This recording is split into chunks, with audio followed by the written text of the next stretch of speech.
शमूएल 2 अध्याय 22। परमेश्वराने दाविदास त्याच्या सर्व शत्रूंपासून व शौलाच्या हातातून सोडविले। त्या समयी त्याने परमेश्वराला हे कवन गायले। तो म्हणाला, परमेश्वर माझा दुर्ग, माझा गड, मला सोडविणारा माझाच होय। माझा देव जो माझा दुर्ग, त्याचा आश्रय मी करीतो।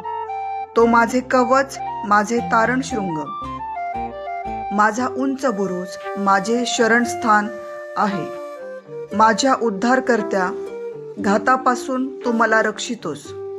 स्तुतीस पात्र परमेश्वराचा मी धावा करीतो, तेव्हा शत्रूंपासून माझा बचाव होतो।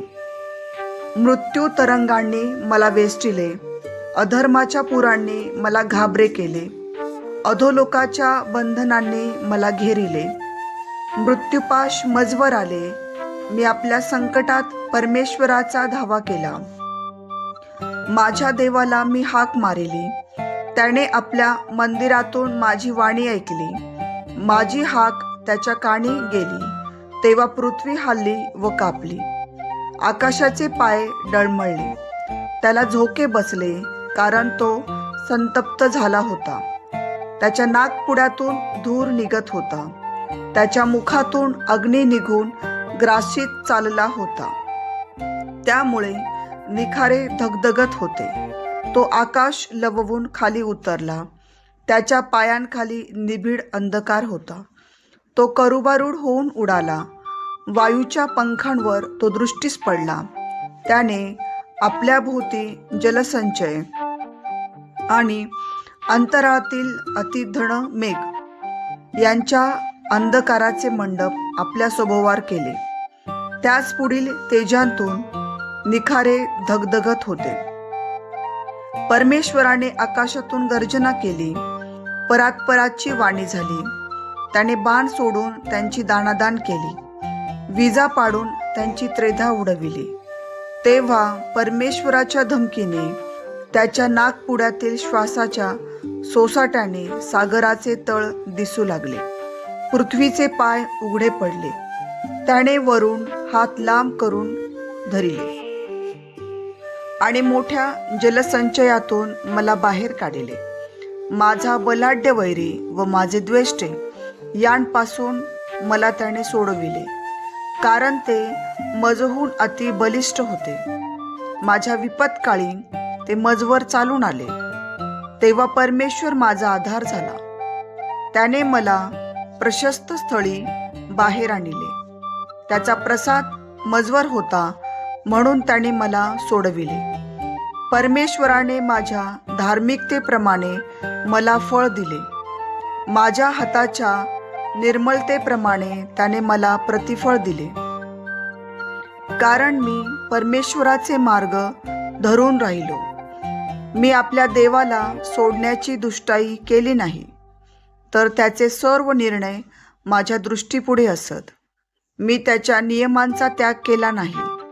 मी त्याच्याशी निर्दोषतेने वागत असे, आणि मी अधर्मापासून स्वतःला अलिप्त राखिले। यास्तव परमेश्वराने माझ्या धार्मिकतेप्रमाणे, त्याच्या नजरेस आलेल्या माझ्या निर्मलतेप्रमाणे मला प्रतिफळ दिले।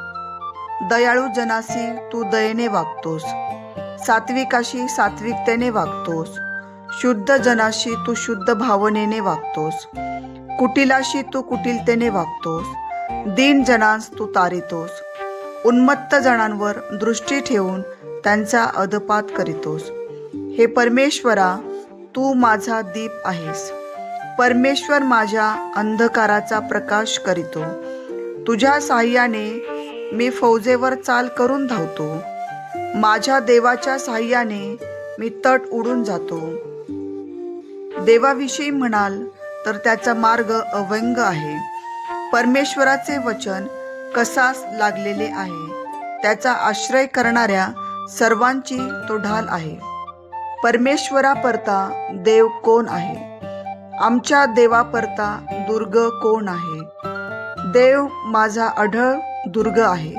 सात्विक जनांस तो आपल्या मार्गाने नेतो। तो माझे पाय हरिणीच्या पायांसारखे करीतो। आणि मला माझ्या उच्च स्थानांवर स्थापितो. तो माझ्या हातांस युद्धकला शिकवितो, म्हणून माझे भुज पितळी धनुष्य वाकवितात. तू मला आपले तारणरूप कवच दिले आहे. तुझ्या लीनतेमुळे मला थोरवी प्राप्त झाली आहे. तू माझ्या पावलांसाठी प्रशस्त जागा केली आहे. माझे पाय घसरले नाहीत. मी आपल्या वैऱ्यांच्या पाठीस लागून त्यांचा संहार केला आणि त्यांचा नायनाट केल्याशिवाय परत फिरलो नाही. मी त्यांचा धुव्वा उडविला. मी त्यांस इतका मार दिला की त्यांस उठता येईना. त्यांस मी पायाखाली तुडविले. लढाई करता तू मला सामर्थ्याचा कमरबंद बांधिला. मजवर उठलेल्यांस तू माझ्या खाली चित केले. तू माझ्या वैऱ्यांस पाठ दाखवावयास लाविले. मी आपल्या द्वेष्टांचा अगदी संहार केला. त्यांनी इकडे तिकडे पाहिले तरी त्यांस सोडवावयास कोणी नव्हता. त्यांनी परमेश्वराचा धावा केला तरी त्याने त्यांचे ऐकले नाही. तेव्हा भूमीवरल्या धुळीसारखे मी त्यांचे चूर्ण केले. रस्त्यांवरील चिखलाप्रमाणे मी त्यांस तुडून दाबून टाकिले. माझ्या प्रजेच्या बखेड्यांपासून तू मला मुक्त केले. मी राष्ट्रांचा अधिपती व्हावे म्हणून तू माझे रक्षण केले. जे लोक माझ्या परिचयाचे नव्हते ते माझे अंकित झाले. परदेशीय लोकांनी माझे आर्जव केले. माझी कीर्ती त्यांच्या कानी पडताच ते मला वश झाले. परदेशीय लोक गलित झाले. ते आपल्या कोटांतून कापत कापत बाहेर आले. परमेश्वर जिवंत आहे. त्या माझ्या दुर्गाचा धन्यवाद हो. माझा तारण दुर्ग जो देव, त्याचा महिमा वाढो. त्याच देवाने मला सूड उगवू दिला. अन्य राष्ट्रांस माझ्या सत्तेखाली आणले. तोच मला माझ्या वैऱ्यांपासून सोडवितो. मजविरुद्ध उठणाऱ्यांवर तू माझे वर्चस्व करीतोस. बलात्कारी मनुष्यापासून मला सोडवितोस. यास्तव हे परमेश्वरा, मी राष्ट्रांमध्ये तुझी स्तुती करीन. तुझ्या नामाची स्तोत्रे गाईन. तो आपल्या राजाचा मोठा उद्धार करीतो. आपल्या अभिषिक्ताला दाविदाला व त्याच्या संततीला सर्व काळ वात्सल्य दाखवितो. आमेन.